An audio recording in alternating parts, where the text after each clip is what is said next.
Hey, good afternoon, everybody. Keith over here, broadcasting live from our Pensacola studios.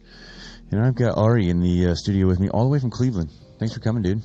Thanks for having me. So for those that don't know who you are and all that good stuff, why don't you kind of give them the 30-second elevator speech, I guess, for, you know, what Ari is. Sure.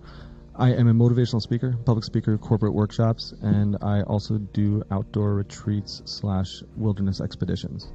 Okay, and then you do it for a very niche market. I do. Typically, most of the outdoor wilderness expedition type stuff is for the kosher market, the Jewish market. That when I have a corporate client that is looking for that type of experience, I can also accommodate them. But, yeah. You know, typically I'm marketing towards the kosher Jewish population for that particular business. It's a pretty big specialty. Yes. Yeah. So it's not a skill everybody has, right? No, it's not. And you can't just like go out and grab it and get it either. Like you kind of have to sort of be brought up in that environment and sort of learn the traditions that way. I think you do need to have some prior experience. It's not something that you say. I think so. Yeah, I would definitely hope so, dude. It's a medical certification for being out in the backcountry. Okay. So we can do a lot of different things, and we, you know, for many different emergencies that would happen in the backcountry, we're able. Which is the last place you ever want them to happen. Yes. Yeah. But if they do happen, you do want to be prepared. Yeah. That's the whole thing. Yeah. That, you know, you don't want, you know, you prepare properly, you bring the right gear, you do the right things, so hopefully nothing will ever happen. But if it does, what can we do to make sure that the people that it happens to will be safe? Yeah. Our instructor was telling us, he's like, I don't want these to ever be you guys. You guys are leading a trip and this type of stuff happens, you guys made a mistake. But when you're out there in the middle of nowhere and you come across another trip that made a bunch of mistakes and you have to save a bunch of people, here's how you do it. You want to make sure you got it all right. What have you taken from your hiking that you're able to translate into the motivational world that you're in, and the lessons, I guess, that you're teaching and translating over? What are those? In the corporate world, we are, first of all, we're very busy. And there's so much stuff going on. And, you know, got my phone doing this, I've got my computer doing that, I've got my email over here, I've got my social media, I've got all this stuff going on. So one thing that I try to bring from the woods and from nature into the corporate world is a sense of peace, a sense of calm. The more that you get out there and you just take a walk in the woods, even if it's at a local park, doesn't have to be very far out, doesn't have to be super deep in the wilderness. It's nicer in the wilderness, and there's aspects to it that get better in the wilderness. But just going out and taking a short walk in the woods will increase your sense of calm and help you with really everything, every aspect of your life. How did you get to this point where you're like, you know, I'm going to take all the stuff that I learned from hiking and camping and stuff, and I'm going to try to translate it into the work environment? I just enjoy this stuff, and other people enjoy this stuff also. And the people even who don't know that they enjoy this stuff yet, there's this huge ability to bring people in and say, hey, you know, this is a place that you can be, and this is something that you're going to enjoy if you just allow yourself to enjoy it. I started on the path towards motivational speaking, and I started on the path towards this wilderness thing kind of at the same time, and really there were two completely separate paths. You know, one thing was I found that I'm really good at speaking. I went into a juvenile delinquency center and I spoke to a bunch of kids that were incarcerated. And it was eye-opening for me. I mean, they had a great time. I was getting comments from them about the speech and the stuff that I did afterwards. And it was so incredibly rewarding. I said, hey, this is something I really can do. I was in the middle of looking for a career change, and so I said, hey, I'm going to follow this through. At the same time, I was working with a coach at the time, and I said, hey, you know, this wilderness thing that's really been a dream of mine since really the Outward Bound trip that I took when I was 14, what can I do to move forward with? So I had these two completely divergent paths. At some point in time, when I started developing materials and I started saying, hey, you know, what point of value am I bringing into a speech? What point of value am I bringing into a talk, into a workshop? I started to realize they're not that different. Right.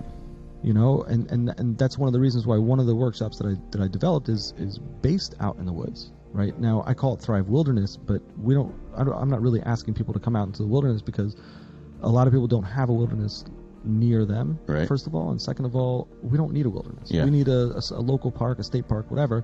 We'll go hiking in the woods, we'll sit down, we'll do some teamwork exercises, we'll do some mindfulness exercises, we'll do some just to help people bring them back to center. And so many people just won't go out into the nature until they've been re-exposed to it. If you create a plan, you know, tomorrow I'm going to go this place, you set your stuff aside to go, and people have written up about this type of stuff. You know, the more that you make it easy to go and do that activity, the more likely it is to happen. If anybody is listening to this and thinking about going out into the woods, one thing that I will tell you to help you gain that peace. Use the buddy system. That's for safety. That's for safety. Yeah. Bring people with you for safety. Yeah. Or at least tell people where you're going and when you expect to be back. Yeah. But, for the small little local parks where it's almost impossible to get lost, put your phone and leave it in the car. Yeah. If you want to take photos, bring a camera. I know nobody really has cameras I don't anymore. even know. I was going to say, do people even own any cameras anymore? Get a camera. Yeah. Or if you want to take what? photos, Put get your a camera. phone on airplane mode. Oh, that's the other way to do That's a it. good Put it on one. airplane mode. The only problem with airplane mode is that it's too tempting to turn off airplane mode and post to Instagram or post to wherever you want to post.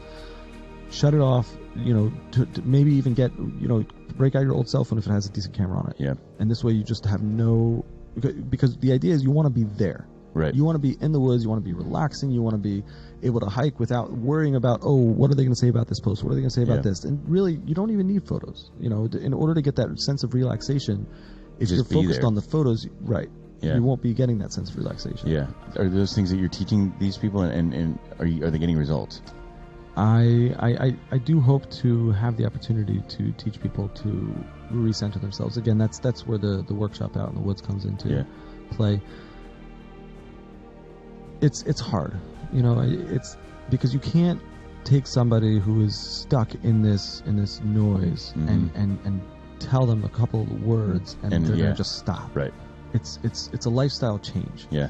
So I mean that's I was alluding to this program that I'm building up earlier, and again, I'm very cagey on the details just because it's really a work in progress. It's not ready yet, but part of the focus of that program, and that's not even so much a workshop that I'm planning on giving and making money. That's something that I'm hoping to produce and then just really give to the world. But part of that program is focused on helping people get back to center and getting, helping them reach deep inside themselves, finding aspects of themselves that they never knew that they had. Yeah. Building upon those strengths. Yeah. And that's part of it is hey, look, we all learn in kindergarten when it's time to take a time out. Take a time out. Yeah. But how many of us are actually... We all had nap time still. Seriously. Hey, man, there's a couch right there. Yeah, exactly. Yeah, it's a little uncomfortable to nap on, though. I can so in hammocks, all right, fine. But, I mean, when did we forget that?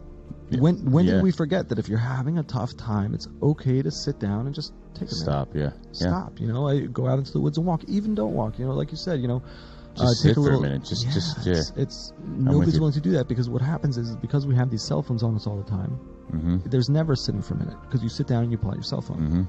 That's become, I think it's the curse of our generation. Nobody's ever with themselves and only themselves, and everybody's afraid to be.